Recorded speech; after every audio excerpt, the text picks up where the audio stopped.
Hi there, it's Nicole from Mama Elephant, and today I'm sharing this framed up me and my dragon scene card using lots of new stamps and dies from Mama Elephant from the March 2018 release. It all starts with this Basics circle. The new Basics circle Creative Cuts dies have 4 different dies, incredible, great for creating little cutouts, frames, all kinds of different things. I'm going to use the second largest frame from this die collection to die cut some smooth white cardstock, and I want to keep both pieces. I actually want my background color to be exactly the same on the frame as it is on the inside circle. So I'm going to use a little post-it tape to temporarily adhere these.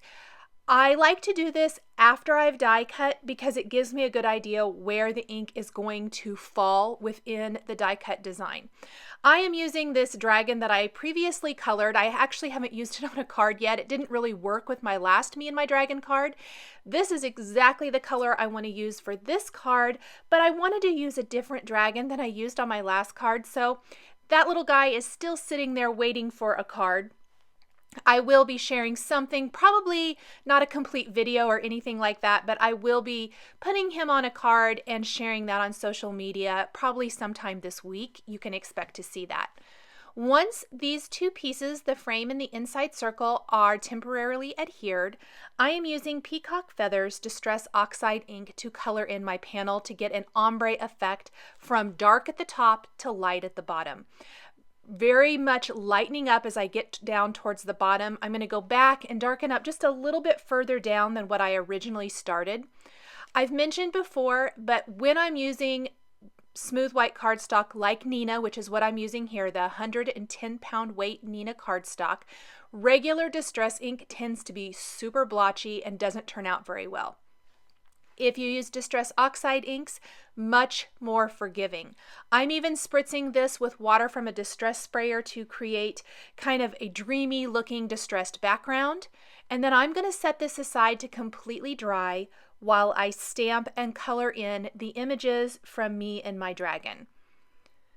And this will dry really, really quickly. I just left it temporarily adhered. We'll come back to that in a little bit. I am using the kind of sitting dragon image, and then the mountains in the clouds, the castle in the clouds, the little boy dragon rider, and then the one of the individual clouds from the Me and My Dragon stamp set. I am using an ink for Copic coloring, stamping those there on some smooth white cardstock, and then I'm going to start coloring them in.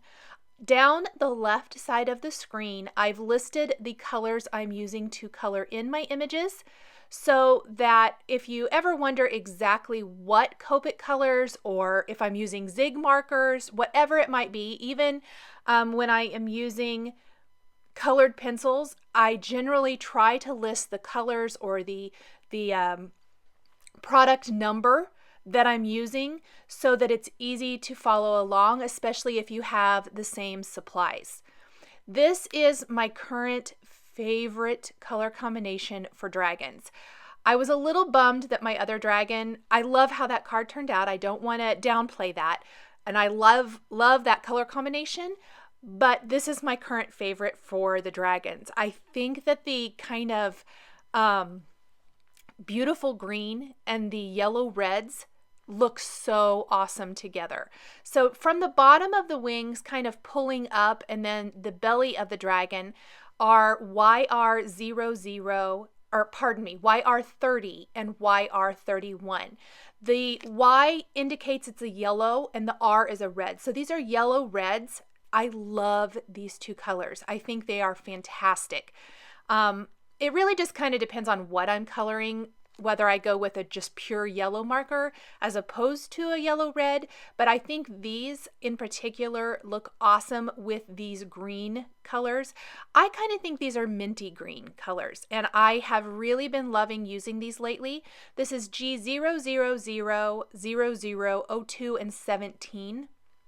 You have to work a little bit to get the green 17 and the green 02 to blend into those lighter colors that have more colorless blender in them.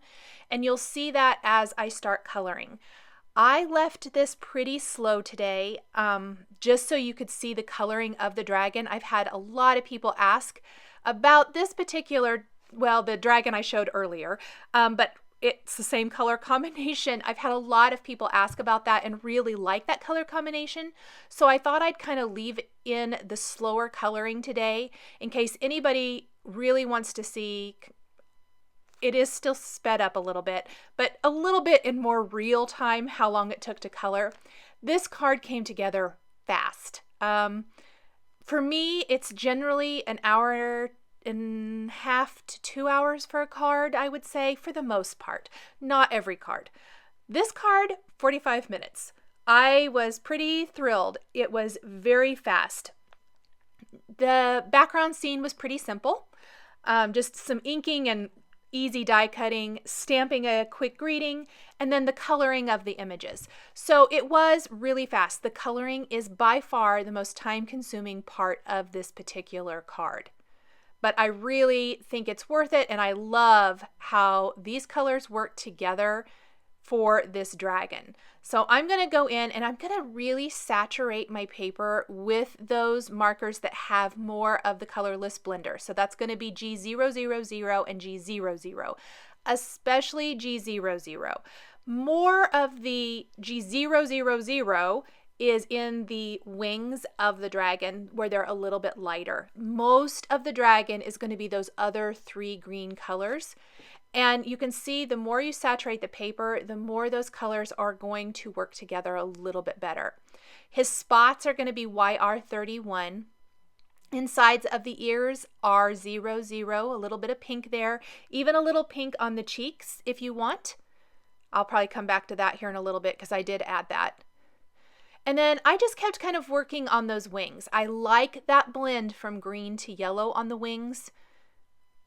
He's so cute. These dragons are absolutely adorable. My favorite from the release. Both this and the Dragon Wishes, which has a lot of the sentiments, but the smaller dragons as well. So amazing. Very, very cute. I did leave his little horns there. In my original card, I did them in green, and I wasn't sure if I was going to do that here. Or not my original card, my original green dragon. And I did decide to do that. What I ended up doing was coloring them in with my darkest G17, which was what I was using as my darkest up until this point. I'm going to come back and pull in just a little G28 to darken them up a little bit more. Just a tiny little bit to help draw attention. Once all the blending's done, I'm going to add some little dot detail. And I'm taking my darkest G17 in the darkest area of my dragon and adding little dots.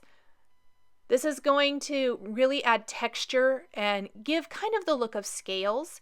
Then I'm going to take G02 and do the same thing, but pulling that color out just a little bit more out into the lighter areas of the dragon, and gives him some fantastic texture. He is all finished. We're going to move on to the rest of the small images. These color super fast. The mountains are E55 and E57. So laying down the light color, I'm just going to pull in just a tiny bit of the dark color and then come back with my light color and blend this out before moving on to the clouds. The clouds are going to be in shades of blue and very light. I went a tiny bit darker than I normally do, so I started with B01, and I'm just going to lay down a tiny little line of color basically on all of my clouds. Blend it out with B000, I think that's it, or maybe it's B0000. And then if that's still a little harsh, I always like a colorless blender when I'm doing clouds like this. It doesn't really blend, but it pushes that ink kind of out and around and softens the edges a little bit. So I'm going to do that for all of the clouds. The clouds that the mountains are sitting in, the clouds the castle's sitting in, and my 3 individual clouds as well. I almost forgot the castle clouds there. Just blend that out a little bit, colorless blender. Gives them a hint of color without overwhelming the clouds. So we'll go in and do these really quick before we move on to the little boy dragon rider. I love the little dragon rider images, and I really felt like I wanted to add another one to this card. I used the girl on my last card, which will be linked at the end of this video. So I'm using the boy today. And I'm going to add a little color here to his skin with E0, 0, and 11. He's so teeny tiny, not a ton of blending needs to happen here. The hair, we're going to go back with E55 and E57, the same colors I used for the mountains. And I laid down E55, feathered in very lightly E57, and then I'm not even going to go back and do anything else. For his clothes, B02 is going to work great. I'm not even going to blend that. It's so teeny tiny. And then let's move on to the castle. This is going to be in some shades of gray, except for the flag and the door and the windows. So the base of the castle will be warm gray 3, 5, and 7. Laying down warm gray 3 first. And then I went ahead and took Y19 and did the windows real quick. And then I'm going to very carefully just kind of go around the base of my castle with warm gray 7, pull that color out and up with warm gray 5, and then finish again with warm gray 3, blending all of that out before moving on to the flag and the door with reds 27 and 46. Let's move some of these markers out of the way. Just really quick coloring. I like the little red. It pulls in a little bit of a pop of color, I think. And then let's go ahead and die cut all of these images with the coordinating me and my dragon dies. I'm going to take a greeting from Dragon Wishes and stamp that right below the circle. Go ahead and pull off my temporary post-it tape adhesive and grab a top fold card base. Using my frame as a guide, I am going to kind of hold it in place with my left hand, lay down some adhesive, and pop that inside circle in place. We'll flip over the frame, add some foam adhesive squares to the back of this. I'm using Scrapbook Adhesives foam adhesive squares. They're a nice low profile adhesive, so they're not going to stick up super high, but they're still going to give some awesome dimension, which I really like in a card like this. It's still easy to mail, but it's got some great dimension there for the frame. And I'm just going to trim these in half to kind of frame out the top of the card. Pull off the backing on all of these little pieces real quick. And then I'm going to pop this frame in place before adhering all of my little me and my dragon images inside the frame. I'm a big fan of having my frame color match the inside of the frame so it's a seamless scene. We want to definitely start with the dragon first and get him he's the focal point of the whole design. So we want him to be right in the center. And then we're going to kind of tuck all the other little images that are floating out around in the sky back behind. I tried to find the best place for my castle so it wasn't covered up too much. I'm going to have to trim a little bit to make that fit. Just pull the wing up. We can tuck that back down in there. And then finish with my little clouds. Maybe one down below so he's kind of floating out there up in the clouds. And that will finish up the card. Thanks for joining me today for this card featuring the Mama Elephant, Me and My Dragon stamps and dies. The supplies I used to create my card are listed and linked below the video here on YouTube. Here are a couple more cards featuring Mama Elephant that you might be interested in. Thank you so much for joining me today, and we'll catch you next time.